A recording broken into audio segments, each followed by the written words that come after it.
I am the infantry. I am my republic's strength in war, her deterrent in peace. I am the heart of the fight, wherever, whenever.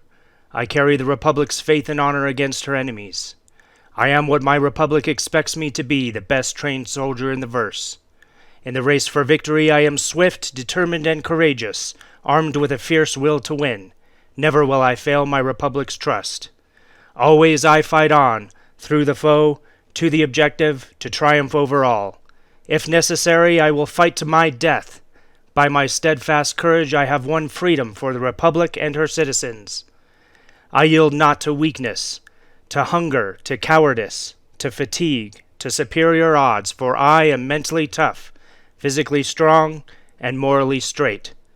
I forsake not my republic, my mission, my comrades, my sacred duty. I am relentless. I am always there, now and forever. I am the infantry. Follow me.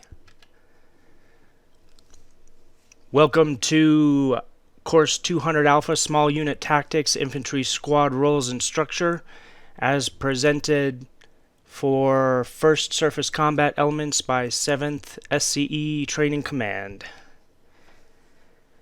We'll be reviewing the Infantry Squad Roles and Structure today as part of the Basic Combat Training Syllabus in the First-Person Shooter Combat Module. This course is required for graduation with the Basic Combat Training Certification. I'm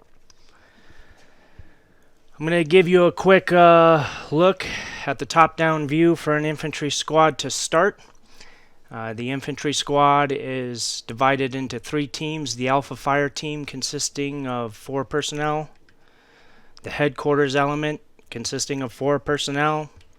And the Bravo Fire Team consisting of 4 personnel. The infantry squad is a 12-man element with 2 primary fire teams and the Headquarters Element containing the squad leader, the radio telephone operator, and either a machine gun team or sniper team. We're going to talk briefly about each one of the roles for each fire team and the Headquarters Element. And as we're going through this, you need to keep in mind that if you're going to be participating more regularly and more seriously in surface combat element operations, that you should know your job and the one above it. That way, if your squad leader or your team leader is out of action for whatever reason, whether it's a 30K or he does something stupid and gets shot in the face, you can step up and fulfill that role. Alright, first we're going to talk about the Rifleman. On the left-hand side here, you can see I've got a loadout, but this presentation is not intended at all to establish any standard operating procedures for the Surface Combat Elements units. Those standard operating procedures will be developed by your unit leadership. This is just to give you a general guideline for the types of equipment each of these roles should have. So here I have the Rifleman listed here with a medium armor. This is definitely up for changes for unit SOP and per the operations order for whatever operation you're participating in. It might change because you are in a more hostile environment that requires a higher range of temperature extremes for your armor. You may need more mobility, you may need more protection, whatever it is. We'll leave that up to the operations order and the unit SOPs, but I have medium armor listed here just because it's that good balance between mobility and protection. Primary weapon for the Rifleman is obviously going to be an assault rifle. Sidearms for Rifleman. You may or may not want a sidearm for your Rifleman. Just understand that if you do decide to give these guys sidearms, they're going to have fewer magazines for their primary weapon system. Every soldier on the battlefield is going to be carrying some medical equipment, their individual first aid kit. Here I have that represented by 2 med pens and an oxy pen. Other equipment they might want to carry: food and water. Probably definitely water, with the actor status system getting more and more fleshed out. If you're running around, especially if it's in a hot environment, you're gonna dehydrate pretty quickly. So at least some water, maybe some food. And then I added a backpack on here too. because a lot of this stuff you can actually stage in a backpack in your inventory system and have like a little go bag. And then if you're wearing that on the battlefield, you can use that for, you know, extra lickies and chewies, whatever you want to take with you, or for loot. So that's about the most I'm going to talk about loadouts. I'm just going to talk about changes from here on out, but that's not what I want you guys to focus on. I really want you to be focusing on the operational roles for these different positions here. So the operational role for the Rifleman is to engage individual enemies in order to reduce enemy combat power.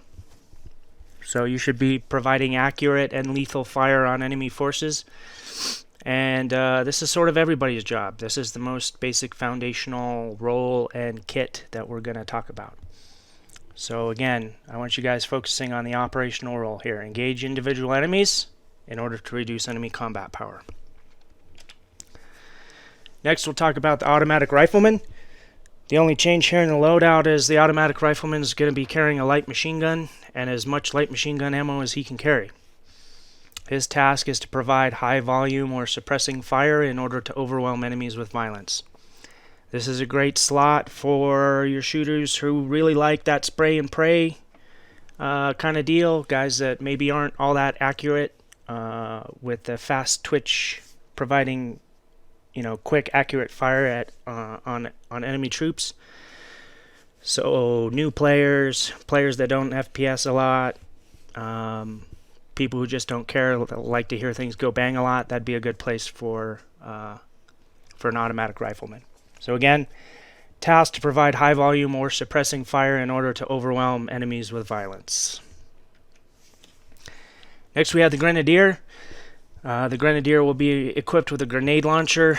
In this picture, in this slide, I have pictured the dedicated grenade launcher in Star Citizen, but ideally this gentleman would have an underslung grenade launcher attached to his rifle, because he's still going to be most of the time fulfilling the rifleman role of providing that accurate fire, reducing enemy combat power.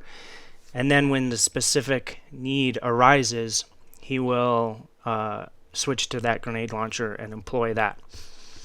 So his operational role is to provide the precision application of ranged explosives in order to neutralize groups of enemies, barricaded enemies, or their equipment. This guy, you'd probably want someone who's has a little bit better awareness on the battlefield, because just the destructive force of this weapon system, you can really get into some nasty blue-on-blue incidents. That's where good guys are shooting good guys. Nobody wants that. It's never a fun day. So you want someone here that's a little more aware.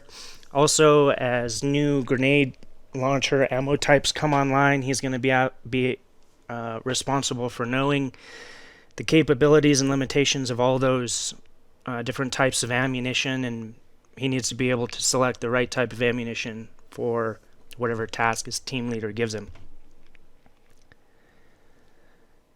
So again, this guy's task: provide precision application of ranged explosives in order to neutralize groups of enemies, barricaded enemies, or their equipment. The fun part about this guy is that, unlike riflemen, automatic riflemen, he can apply force or violence in a 360-degree sphere, which is awesome.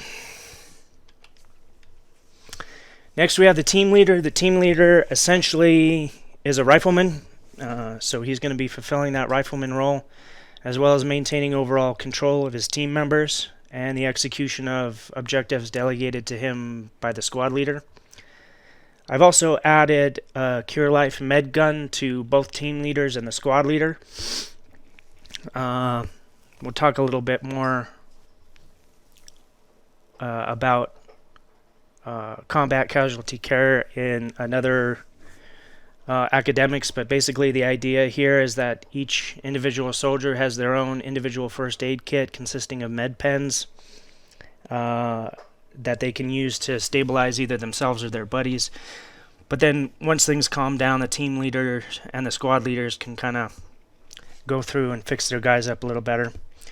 Normally, medic is a platoon asset, but in order to give the infantry squad for the Republic a little more flexibility, I just went ahead and added the med gun to the team leaders and squad leader. Next, we're going to start moving into the headquarters element special teams. We'll start with the machine gunner. His task is to provide directed heavy fire to hardened targets in order to increase squad combat power and leverage. We don't have crew-served weapons yet in Star Citizen, but if we did, this is where they would go. Both of these special teams will have an assistant. The machine gunner will have an assistant gunner in order to help him employ that crew-served weapon and also carry a bunch of additional machine gun ammo. So the gunner will carry the weapon system and as much ammo as he can carry, and his assistant gunner will essentially be kitted out like a rifleman and also carrying as much heavy machine gun ammo as he can carry. So this guy's watchword essentially is DPS. Whatever machine gun we can get our hands on, it has the highest DPS on it. That's what I would recommend for this position. And he's increasing the squad's capabilities mainly through combat power, and we'll see a little bit of a contrast here between combat power and leverage when we talk about the sniper next. This guy just essentially adds a bunch of FPS. You can think of combat power sort of like FPS. Or I'm sorry, DPS, damage per second, is what I meant to say. So you can think of combat power like damage per second. The sniper, his primary role, contrary to pop culture belief, his primary role is actually to provide real-time battlefield intelligence.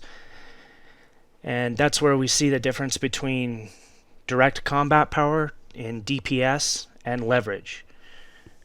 Knowing the battlefield, that squad leader having good information, good intel on where people are at, what the enemy is equipped with, that sort of thing, where their movement is, their numbers.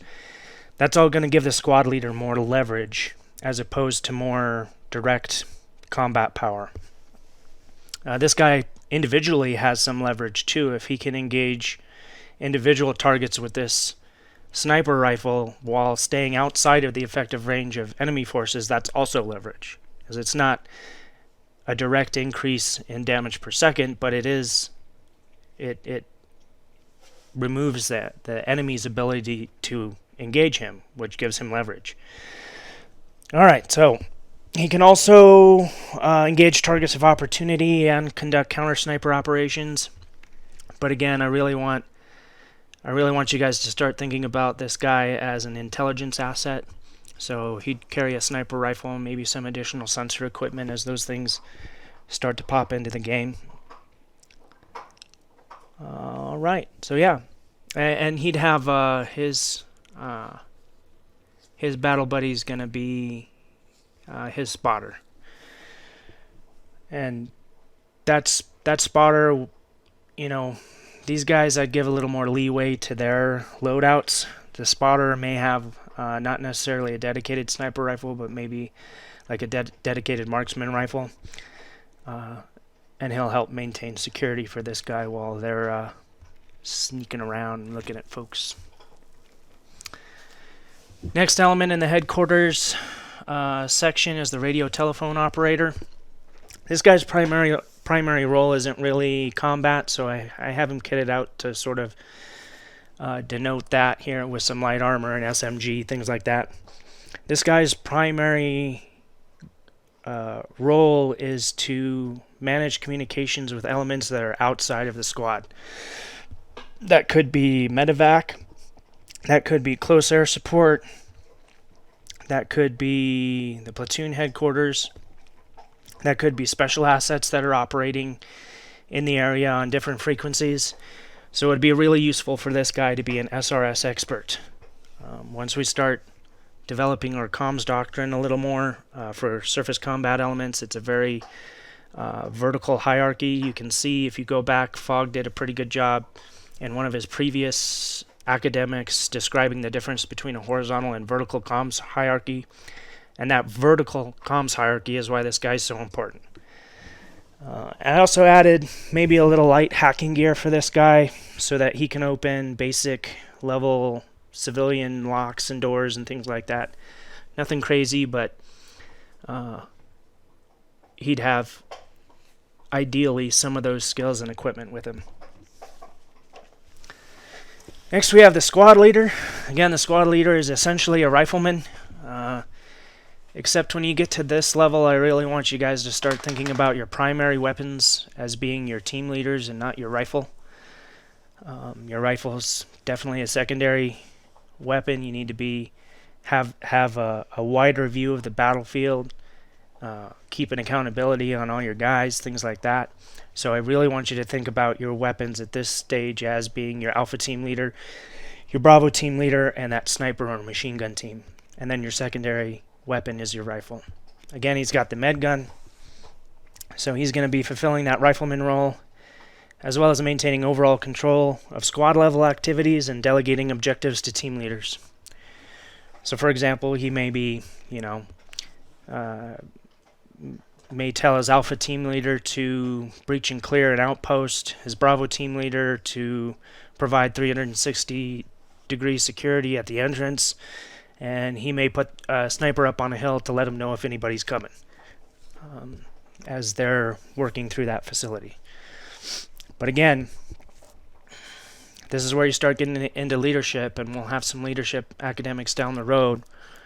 But at this point, you're mostly using your team leaders as weapons and not your rifle. Alright, quick little slide just on role progression.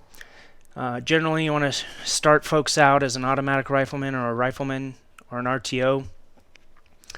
RTO, if they're quick on the uptake with the communications piece, you can start them off here, and that's not a bad place to be because it's not primarily a combat role, and that RTO is going to be up the squad leader's ass. Everywhere he goes, he's going to be stuck to him like glue. So it's not a bad place to start, with the caveat that you can manage those communications. Once you kind of get a basic feel for this, you've been working together for a little while, you might consider moving to Grenadier, Sniper, Gunner, or RTO. I put RTO on here twice because, again, that RTO is going to be up that squad leader's ass, so it's a great place to mentor people who are interested in being leaders, because they can kind of keep an eye on the squad leader, see what he's doing, how he interacts with his team leaders, and sort of get that zoomed out view of the battlefield, and that can be really useful. You don't have to fill every single one of these to go up to team leader, but you should be pretty familiar and pretty experienced with these and how they work and how they're useful before you go to team leader. And then you should probably be a team leader for a little while before you move up to squad leader. It's not set in stone necessarily, but that's sort of the general guidelines for how you might want to progress through those roles. Next, we'll take a look again at how it all fits together. And if there was an operational role for the squad at large, it would be the description of the infantry. Their job description is to close with and destroy enemies of the Republic in close combat. So all these guys working together, their purpose in life is to apply violence. That's it. They're not cops, they're not civil affairs, they're not engineers. This is just to apply violence. All right, I want to pause here for a second. On this slide, the infantry fire team, you'll notice that it's a 4-man team. That for those of you who are a little slow on the uptake for math, 4 is an even number, which means you can divide it in half, and you have 2 2-man buddy teams.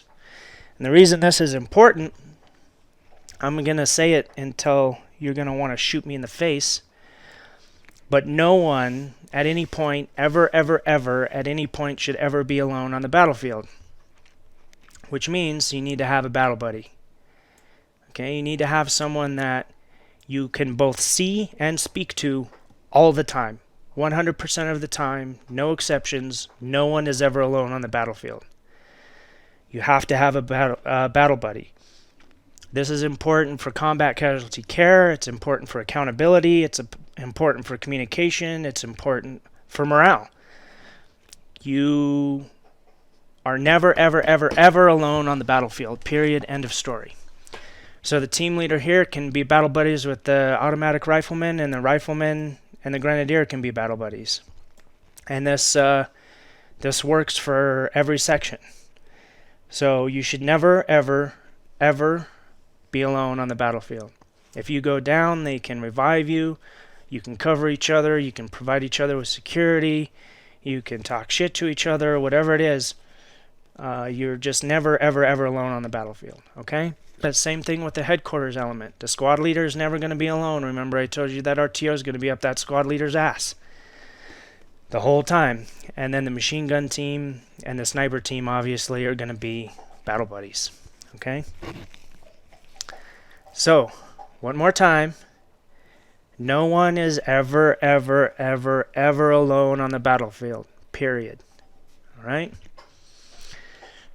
So here we go. Now we know the Alpha Fire team has a team leader, a rifleman, a grenadier, and an automatic rifleman. It's a nice mix of tools. The reason it's set up this way is that you have a mix of tools that you can use to apply force on the battlefield. Headquarters element, you got the squad leader and the RTO, always battle buddies, and the machine gunner and sniper and assistant gunner or spotter are always battle buddies. So again, no one is ever alone on the battlefield. And then you got your B team guys down here, same thing, team leader, automatic rifleman, and grenadier. All right. I'm tempted to talk about span of control here, but we'll talk about that later in one of the leadership courses. All right. Let's see. Let me switch over here. What questions do you guys have? It's all Fogg's fault. Yes, that is correct. 100% all the time. People who prefer the taste of blue crayons. Red ones. Oh, the blue. Yes. Well, everybody's got their own. You'd really develop your taste for crayons over time, I find, And I mean, you can get to the point even once you get to the point where you're melting them down in a canteen cup and just drinking it. You're pretty hardcore at that point. Well, yeah, it's possible. When again, as systems come online and as we develop doctrine, I'm sure we'll throw in some. There's all the radio lingo and stuff like that for ground forces. It's right. So what I did was normally in an infantry unit, the medic is a platoon asset. So we very rarely have that many folks on to have a dedicated medic. You could throw a medic into the headquarters element if you wanted to, but just to keep the flexibility there, that's why I added the med guns to the team leaders and squad leader.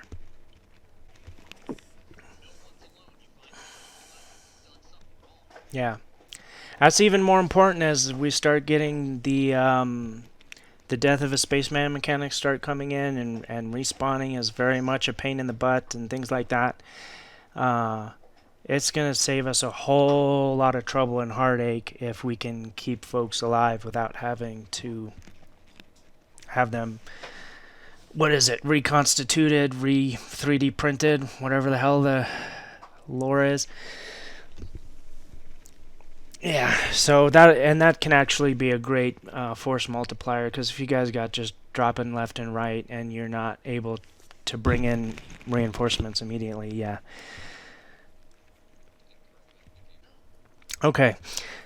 All right, guys. Well, so what I'd like to do, well, here, let me close. I'm going to go ahead and I'm going to go ahead and close out the presentation. Thank you, everybody, for joining us.